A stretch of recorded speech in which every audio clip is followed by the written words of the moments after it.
Consistency. Consistency. Consistency. Consistency. Consistency. Consistency. Consistency. Going to the gym for 9 hours does not get you into shape. Working out every day for 20 minutes gets you into shape. You have to pick a path of discipline. I found that nothing in life is worthwhile unless you take risks. Nothing. Motivation is a feeling that comes and goes, and it doesn't matter whether it's there or not. Discipline is infinitely more important. If you don't want to play that way, don't play that way. Break. What is consistency? Consistency শব্দের অর্থ একাগ্রতা, ধারাবাহিকতা, লেগে থাকা, হার না মানা। Consistency একটি শক্তি যা প্রতিদিন আমাদের যে কোনো কাজে একটু একটু করে এগিয়ে নিয়ে যায়, লক্ষ্যে পৌঁছে দেয়, গন্তব্যে পৌঁছে দেয়। আমরা সফল হতে চাই, কিন্তু সফলতার সূত্রই আসলে জানি না। পৃথিবীর সকল সফলতার পেছনে এই বিষয়টি খুবই গুরুত্বপূর্ণ। এই গুরুত্বপূর্ণ শক্তিশালী কনসিস্টেন্সি সম্পর্কে আজকে জানবো। We talk about discipline and fucking determination and fucking, repetitions and all this shit. Consistency. Why people fall off the wagon so often is because their mind is full of shit.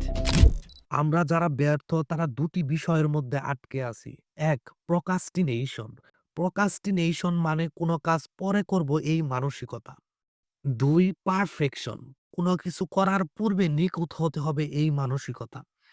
মানুষের কোনো কাজে বা বিষয়ে সফলতার জন্য procrastination, perfection থেকে বের হয়ে কাজে নেমে কনসিস্টেন্সি বজায় রেখে ডিপ ওয়ার্কে চলে যেতে হবে। এখন ডিপ ওয়ার্ক আসলে কি? ক্যাল নিউপোর্টের মতে ডিপ ওয়ার্ক হলো গভীর মনোযোগ দিয়ে দীর্ঘ সময় ধরে কাজ করা, যেখানে কোনো ডিস্ট্রাকশন থাকে না। যখন আমরা প্রতিদিন নির্দিষ্ট সময় ধরে গভীরভাবে কাজ করব, তখন আমাদের দক্ষতা, শিখন ক্ষমতা এবং প্রোডাক্টিভিটি অনেক বৃদ্ধি পাবে। স্টিভ জবস বলেছিলেন, আপনি যদি এক জায়গায় গভীর মনোযোগী হয়ে কাজ করেন তাহলে পৃথিবীকে বদলানোর ক্ষমতা অর্জন করবেন। অনেকে প্রতিভা এই বিষয়টি বিশ্বাস করে না, অর্থাৎ ধারাবাহিক কাজের ফলে মানুষ প্রতিভাবান বা মেধাবী হয়ে ওঠে। আলবার্ট আইনস্টাইন বলেছেন, ধারাবাহিক প্রচেষ্টার মাধ্যমেই প্রতিভা বাস্তবে রূপ নেয়। স্টিভ জবস বলেছিলেন, আমি নিশ্চিত যেসব উদ্যোক্তা সফল হয়েছেন এবং যারা ব্যর্থ হয়েছেন তাদের মধ্যে সবচেয়ে বড় পার্থক্য হলো অধ্যবসায়। মাইকেল জর্ডান, তিনি ইতিহাসের অন্যতম সেরা বাস্কেটবল খেলোয়াড়, তিনি বলেছেন, আমি বারবার ব্যর্থ হয়েছি আর সেই কারণে আমি সফল হয়েছি। কচ্ছপ ও খরগোশের গল্প নিশ্চয়ই শুনেছেন। খরগোশ খুব দ্রুত গতির হলেও কচ্ছপ ধীরগতি বলে অবহেলা করে মাঝপথে খরগোশ ঘুমিয়ে নেয়, কিন্তু কচ্ছপ ধীরগতির হলেও থামেনি, অর্থাৎ কনসিস্টেন্সি বজায় রেখেছিল এবং শেষ পর্যন্ত বিজয়ী হয়েছিল। একটি বিষয় লক্ষ্য করলে দেখবেন, পাথরের উপর ফুটায় ফুটায় কয়েকবার পানি পড়লে পাথরের গায়ে কিছুই হয় না, কিন্তু এমন অনেক পাথর আমরা দেখেছি যেখানে বছরের পর বছর পানির ফুটায় ফুটায় পাথরের গায়ে গর্ত হয়ে গেছে। কেউ একদিন বা 2 দিন অথবা 1 সপ্তাহ জিমে গিয়ে নিজের পরিবর্তন লক্ষ্য করে না। প্রতিদিন যাওয়ার পর একটা সময় পর তার পরিবর্তন আসে। এখন কথা হলো, কিভাবে আমরা সকল কাজে কনসিস্টেন্সি বজায় রাখব?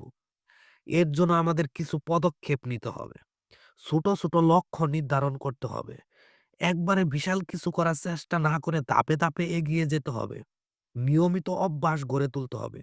প্রতিদিন নির্দিষ্ট সময়ে কাজ করতে হবে যেন তা লাইফ স্টাইলের অংশ হয়ে যায়।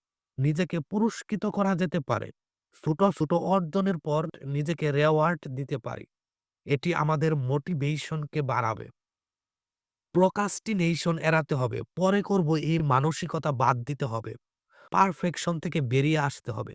সবকিছু নিখুঁত হতে হবে এই চিন্তা বাদ দিয়ে শুরু করতে হবে। সময়ের সাথে সাথে তা উন্নতি করতে হবে। পরিশেষে 10 কথার এক কথা, আসলে আপনি কি পরিবর্তন চান? তাহলে লেগে থাকেন। ইনশাআল্লাহ পরিবর্তন আসবেই।